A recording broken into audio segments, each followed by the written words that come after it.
Hey everybody, and welcome back to another Q&A video. So this is our third one.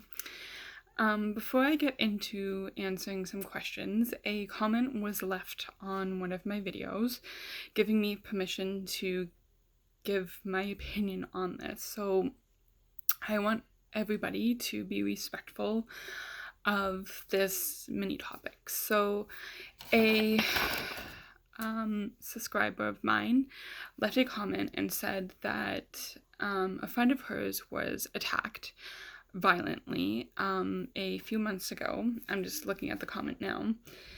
The police were called, and basically she came really, really close to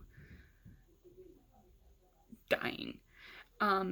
And now she's dealing with a lot of trauma with it. She's hearing the voices, like her attackers, seeing them. If anybody brings up their name, she kind of freaks out and loses her shit. And they just wanted my opinion on do I think she's, suffering from anything. So I am not a professional. I have no, special credentials that give me like this ability to point out. This is just my opinion. I have had some of those, well, most of those things happen to me when I went through what I went through. Again, everybody deals with trauma differently, and it is not set in stone for how somebody deals with it. Having said that, I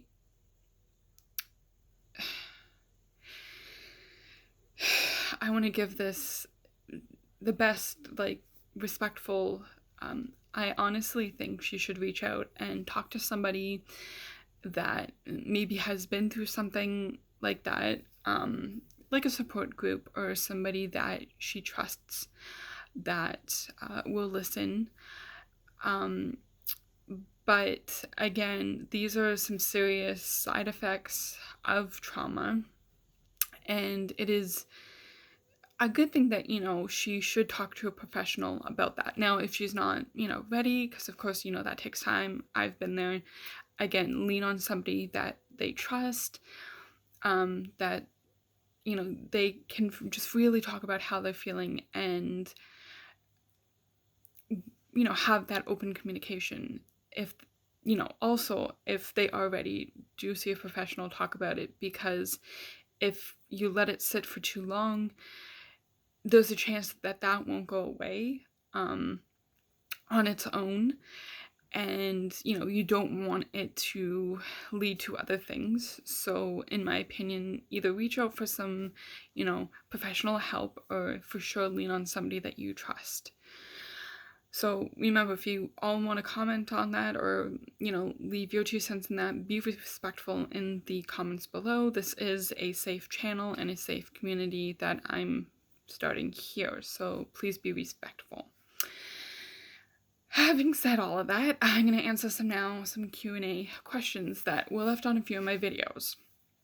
So first one up is, what is my opinion so far on 2021? It is, well, it's off to a rough start. A lot of stuff has happened in the past 2 weeks, give or take, of 2021, because we are literally only 2 weeks into it, and I hope that as the year goes on, things get better for all of us, that we all have a chance to grow. But with the pandemic and some craziness that is going around the world, I really just hope that we all can be safe. Now, there was a few questions left on my COVID video that I did, which was just basically answering questions. One of them is, why in my area do I think that cases are going up? And why aren't people following, the medical measures and guidelines of staying safe? So I honestly believe, so from my area where I'm from Ontario, Canada, the person who, a premier, so this guy basically watches, is like a governor almost, if you guys are from the States. So it's like a governor. And then, of course, we have our prime minister, which is like the president of Canada. So each basically province has a premier, like a governor, and ours for Ontario, I think, is very wishy-washy. Like, he leaves things up like, oh, we might do this or we might do that, and he'll put something in place and then take it away and then put it back once he thinks that, we're not,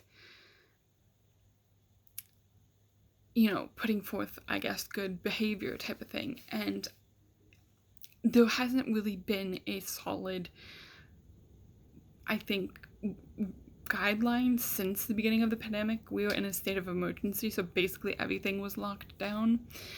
And we had less cases. Like, I think the highest we got was, like, in the beginning was a couple hundred, and everybody freaked out then, right? Now we're getting, close to 5,000 some days cases per day. Right now we're between 2 to 4, like we have that age gap, but it almost reached 5,000. And now they're estimating, so we're supposed to get some more lockdown guidelines today, but they released some scary numbers that if we keep up the path that we are going, we could have 40,000 cases per day in some areas, and that's a scary thought. I think people don't follow them because they see that our government is very wishy-washy, back and forth, or we don't hear from our mayors, or it kind of shows that they don't really care. Not that to say that they don't. I'm just saying putting forth some of those things shows that they don't really care, so that basically tells people not to care. It's like the States, right? Sorry guys, if you guys are from the States, the president of the United States really doesn't give a shit right now. Isn't really doing anything for the pandemic, and the cases are going up the yin-yang. That's kind of like here. I'm not saying that it's like the same thing, it's just that lack of communication, I think. I mean, put forth by example, right? So a few weeks ago, our premier had a conference and none of his people were wearing masks. And most of his people were traveling for Christmas, even though they said don't.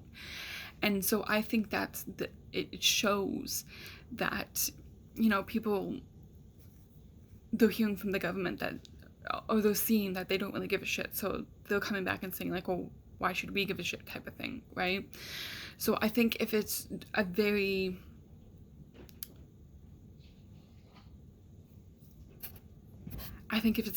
like stern kind of like, okay, we will follow the rules, we'll lead by example type of thing, and I think people would start to kind of fall in line. It's kind of like at the beginning when they said, well, you can maybe wear a mask if you want to, and then when it put forth like, no, it's mandatory to wear a mask, people were like, well, like, you kind of were wishy-washy at the beginning type of thing, right? So it gives people a harder time to fall in line type of thing. I hate to say fall in line, but that's kind of what needs to happen right now for cases to be brought down. How would I describe a troubled child? Here's the thing. So again, not a professional. I do have an ECE background, which is early child care education, and I went through early child care behavior.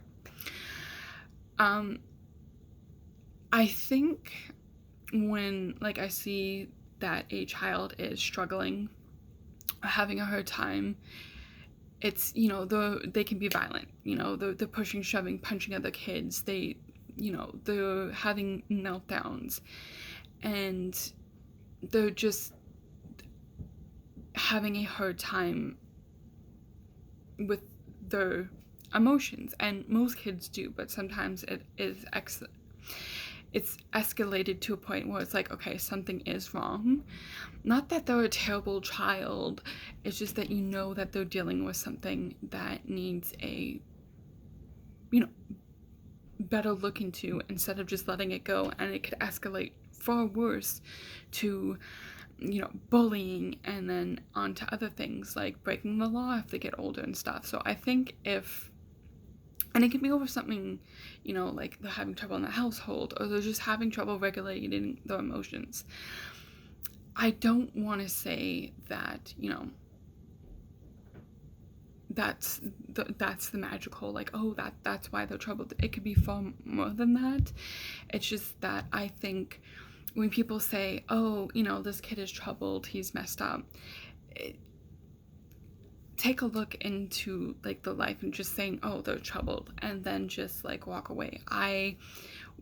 When I was working with kids, you know, I would get down to that level. Not that I would ask them a million questions, but, you know, some things would come out through play or through coloring and stuff.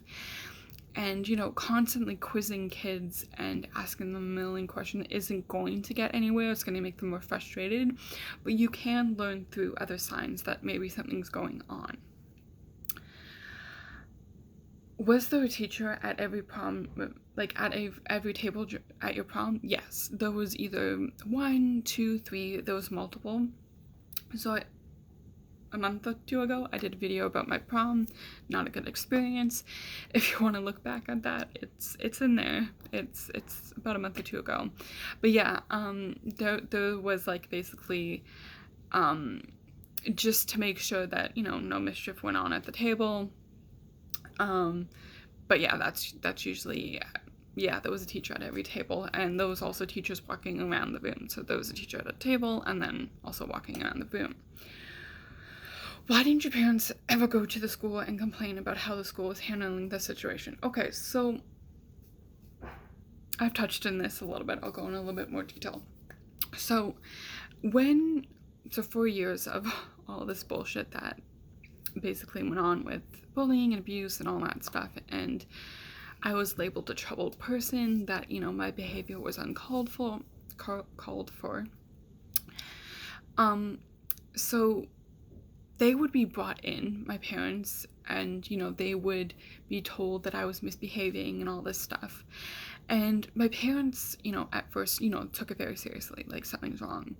But as it happened a little bit more frequently, they kind of started to realize that something was wrong, but not per se with me. There was an outside situation, like the names kept coming up. They were constantly a few names and stuff. So, you know, my parents would talk about it. Again, I would give them highlights. I wouldn't go into full detail what was going on. And then when they would go to the school, there was complaints that my parents would brought through, and of course the school would be like, oh yeah, we'll look into it and stuff.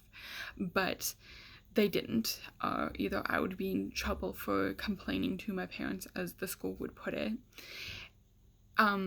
Near my last year of high school, so grade 12, it's like when my parents really started to put down the foot and be like, hey, basically stop with the bullshit and be like honest with us, like we know something's going on, type of thing. Again, I didn't give the full details, but the details that I did give my parents, they knew something was wrong, like something was going on, that, you know, that this wasn't right, the behavior of the school and stuff. And, you know, my parents were stressed, I was stressed, like it got really bad the last few months, but like I really just wanted to hold on because I did have that scholarship and whatnot. And my parents did, you know, support me when I said it, like, you know what, I'm not going to school this day, like this is just stupid. Or like when I would walk out of a school trip because, you know, my abusers were there and the school would do nothing, they supported that. They said, you know what, you have every right, like just stop, type of thing, right, to the school. But again, it's a whole complicated situation, and I think I'll do a video separate on that. This is kind of just a glaze over of kind of like that situation of dealing with my parents versus the school type of thing. Did your principal, vice principal, counsel say those things in front of everybody while shaking their hands up on stage? So I did a video of course, a little while ago talking about my graduation, and while I was walking across the stage, I was told some very unnice things. Again, you can look on that below through my videos. They did, but they said it kind of quietly, so there wasn't like any mics per se, but yeah, like the whole auditorium was filled with students and parents and teachers. But like there was staff around them and they weren't exactly quiet about that. So like if you were in earshot, they heard what they said, type of thing.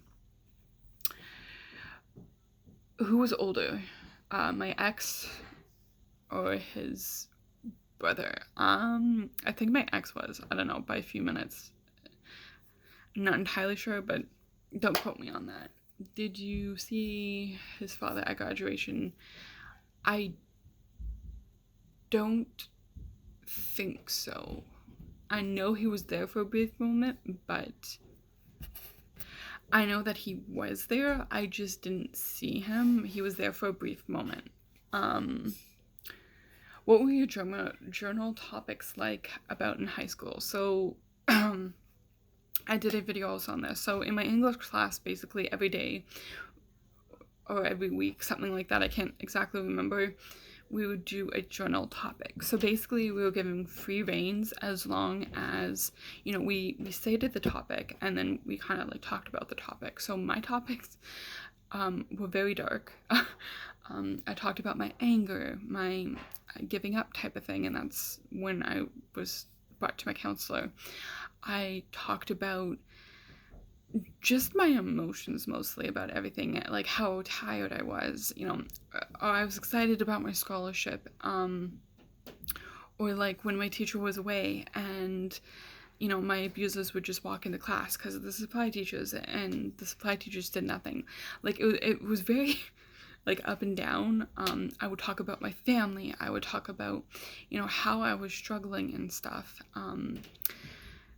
Some might have seemed a little bit whiny, but it was, you know, a way of just getting out my emotions. How would you define hardcore love? Who can love someone hardcore? Okay, so to answer that question, I know everybody has an opinion on that. For me, for hardcore love, this kind of leans on the unhealthy side of love, which is when a partner, so it could be either female, male, whatever, becomes very, like, not clingy per se, but very, like, demanding of the love, of, like, you belong to them type of thing, like, all your love and energy has to go into that person. It becomes an unhealthy kind of love.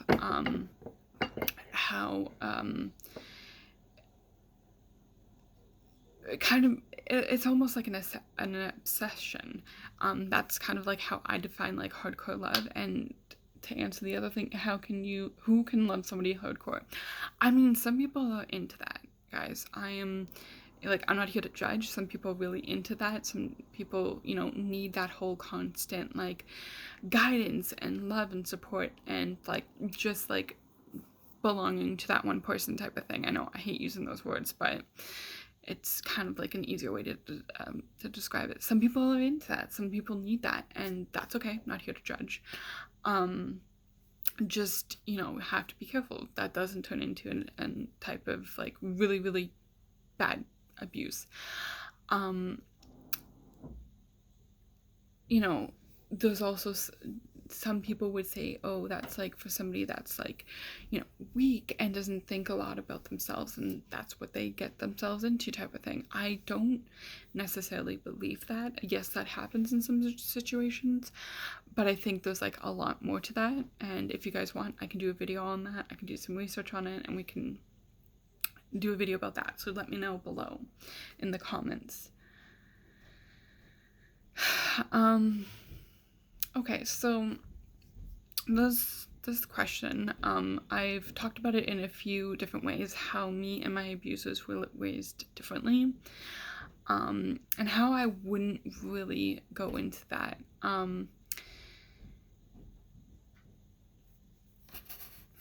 It's not really my place to kind of do comparison. Like, I didn't come from a divorced family, right? And some might take it like, oh, you're sticking up for them. I'm not sticking up for them. It's just that I know we came from two really different families. Mine was very family oriented. Them was there was a blended family, so there was a lot of dynamics there that, you know, I wasn't privy to see all the time. I only got to see certain things, right? And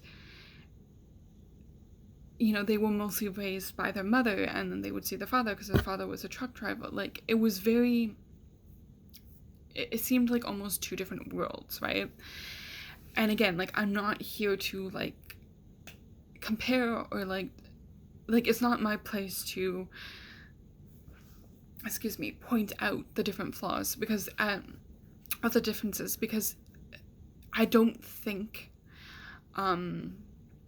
that necessarily had a play in who or what they did to me. Yeah, probably the anger to all of that, but you know, it was an unstable home from what I saw. Again, like, it, you know, that could be different from, you know, their opinion, right?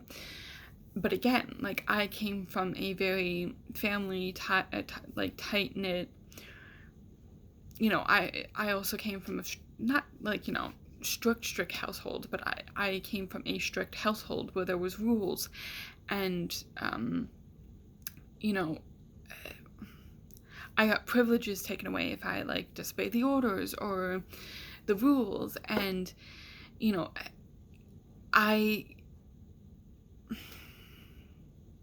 wasn't really like, I not to say that I was a stick in the mud, but my family values and values in general were different from theirs.